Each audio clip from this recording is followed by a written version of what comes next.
मतलब पता लगाओ उस जहाज में क्या था, उस कंटेनर में क्या था जो पाकिस्तान ने भेजा बांग्लादेश में, हमको पता लगना चाहिए। तो उसके बगल वाले में जो आदमी था उसने कहा कि हमने देखा साहब, हमने देखा। तूने क्या देखा? कोई इतना बड़ा बड़ा डब्बा था, इतना 270 डब्बा आया, इतना बड़ा। तो हमने दरवाजा खोला तो अंदर से मैंने देखा। तूने क्या देखा? मैंने देखा, बिल्कुल साफ साफ देखा। उसके अंदर टमाटो था, সিম था, পেঁয়াজ था, আলু था, তারপরে হচ্ছে সরিয়া ম্যাশ था আর অনেক কিছু था। দর্শক, বাংলাদেশের স্বাধীনতার ইতিহাসের পর করাচি থেকে একটা কার্গো জাহাজ বাংলাদেশে এসেছে, যেটা নিয়ে ভারতের টেনশন যে না কোনো আবার এই কন্টেনার ভর্তি করে কোনো মেশিনারি জানলো। আগের সেই 10 ট্রাকের ঘটনার মতন এবার 270টা কন্টেইনার ঢুকছে, কি আছে? এবার তো মনে ভারতের অবস্থা খারাপ হয়ে যাবে। নানান সন্দেহ, উদ্বেগ, আশঙ্কার মধ্যে আজকে আমরা ফাইনালি আজকে জানতে পারলাম সে জাহাজের মধ্যে কি আছে। ভারত ভাবলো কি আর ভিতরে মিলল কি?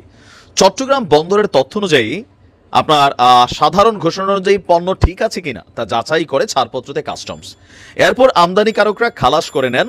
তো 12ই নভেম্বর চট্টগ্রাম বন্দরে ছেড়ে যাওয়ার আগে জাহাজটি থেকে 370 একক কন্টেইনার নামানো হয়েছিল।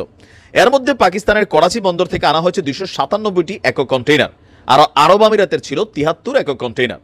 শিপিং এবং কাস্টম সূত্র বলছে পাকিস্তান থেকে আমদানি হওয়া কন্টেইনারে রয়েছে কাঁচামাল, ভোগ্যপণ্য, শিল্পের কাঁচামাল। এসব পণ্যের ওজন প্রায় 6337 টন। পাকিস্তানের 18টি রপ্তানিকারক প্রতিষ্ঠান এসব পণ্য সরবরাহ করেছে। আর তালিকা অনুযায়ী পাকিস্তান থেকে জাহাজে করে সবচেয়ে বেশি আনা হয়েছে সোডিয়াম কার্বনেট বা সোডা অ্যাশ। এটা বেসিক্যালি টেক্সটাইল সহ বিভিন্ন শিল্পের কাঁচামাল হিসেবে ব্যবহৃত হয়। মোট 115টি কন্টেইনারে রয়েছে সোডা অ্যাশ। দ্বিতীয় সর্বোচ্চ আমদানি পণ্য হলো খনিজ পদার্থ ডলোমাইট রয়েছে 46 কন্টেইনারে।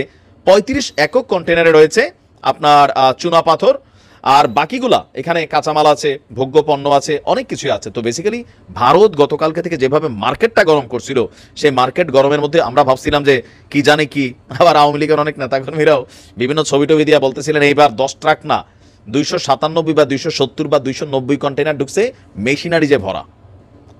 ভারত বরাবরই টেনশনে থাকে যখন আওয়ামী লীগ সরকার ক্ষমতা থেকে সরে যায়, আর যার কারণে হয়তো উত্তেজনাটা একটা পারদ আকারে চলে যায়।